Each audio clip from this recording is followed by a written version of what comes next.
Imagine a world where the automobile is not a convenience, but a mechanical beast, loud, dangerous, and prone to dying every 50 miles.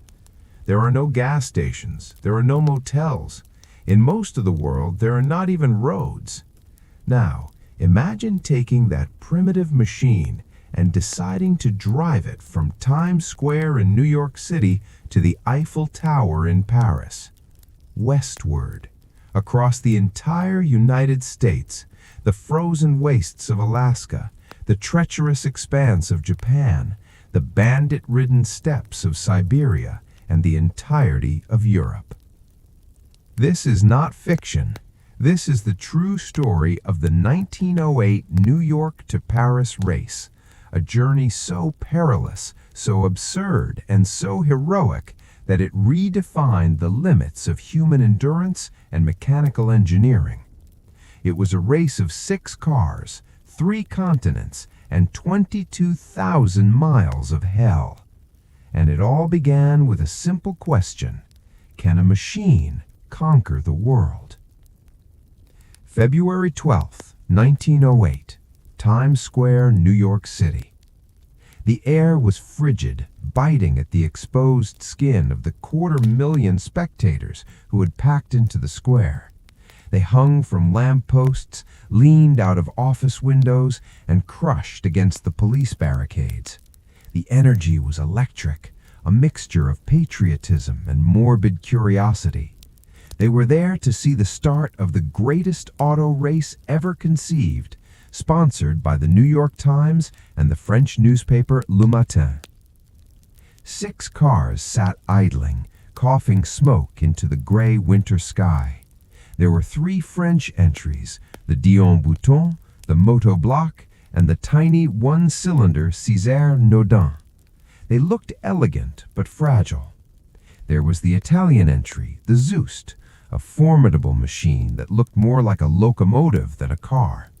There was the German entry, the Protos. It was a beast of military engineering, commanded by Lieutenant Hans Koppen. The car was heavy, powerful, and carried enough supplies to invade a small country.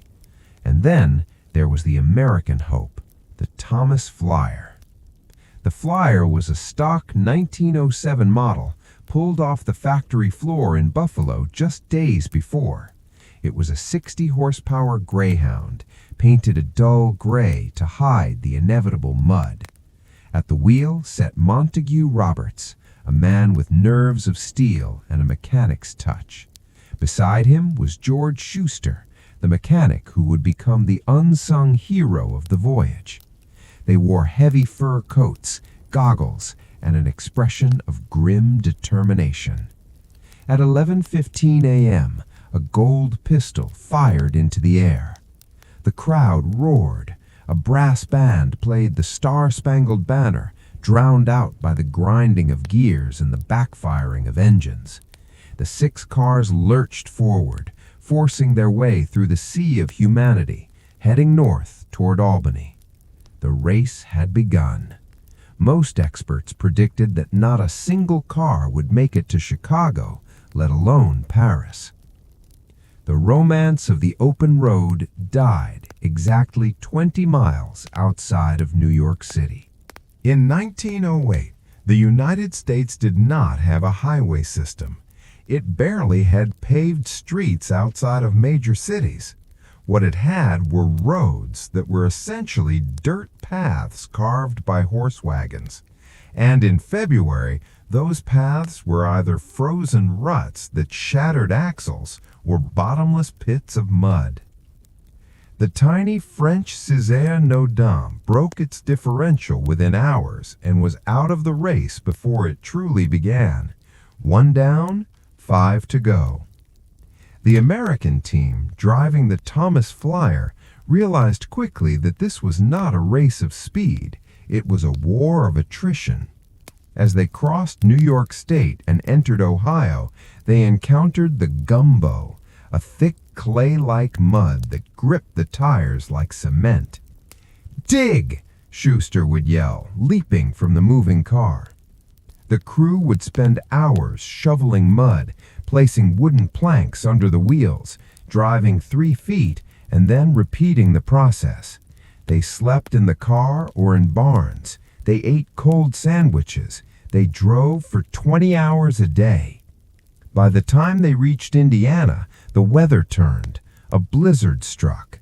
The open-top cars offered zero protection. The wind chill dropped to 20 degrees below zero. The driver's goggles froze to their faces. But the Thomas Flyer pushed on, leading the pack.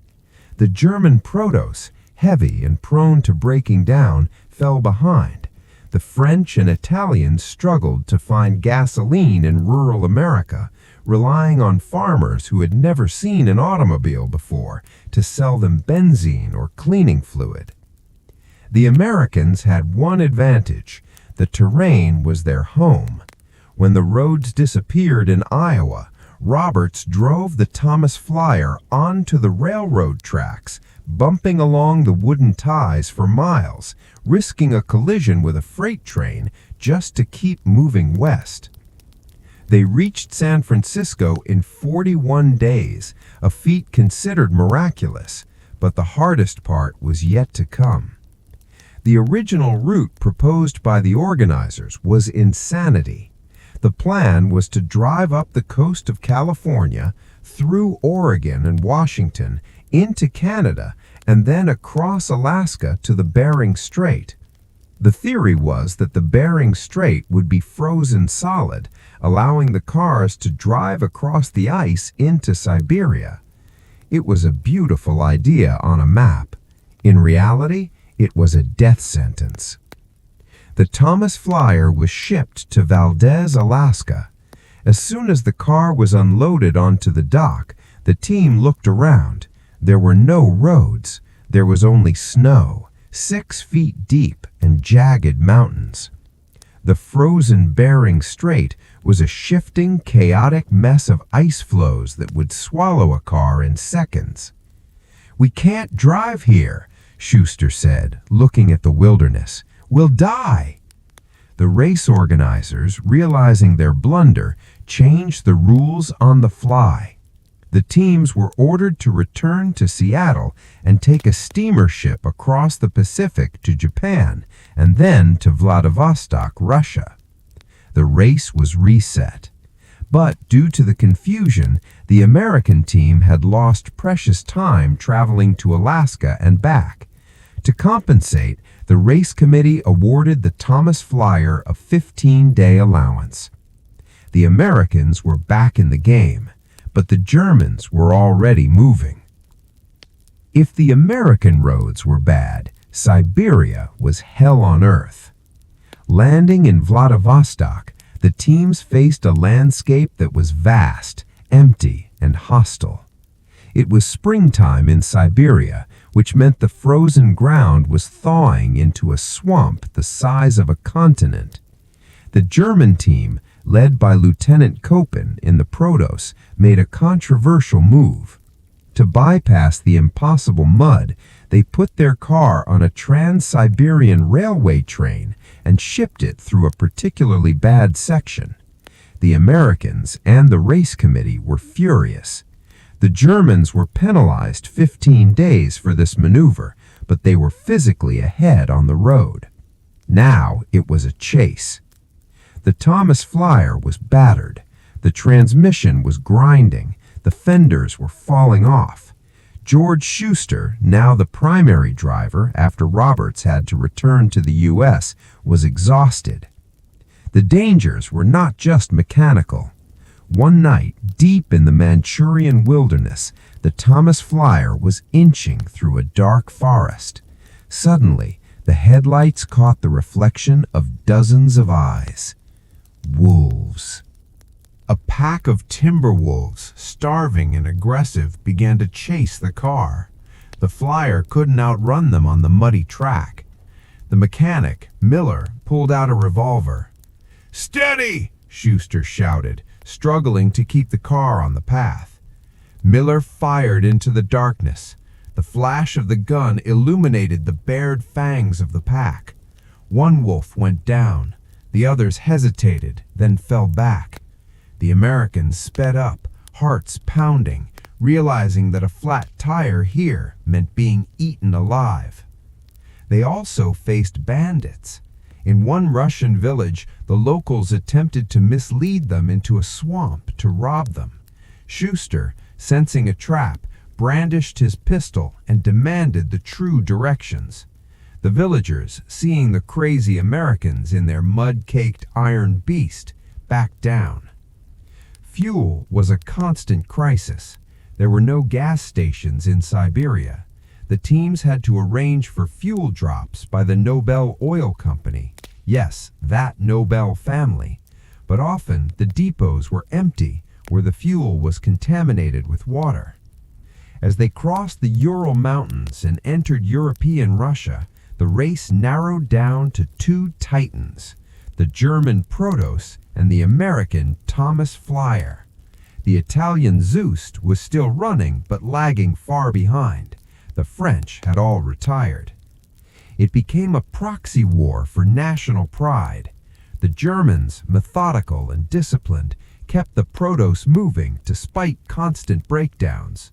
The Americans, improvising with baling wire and sheer grit, refused to stop.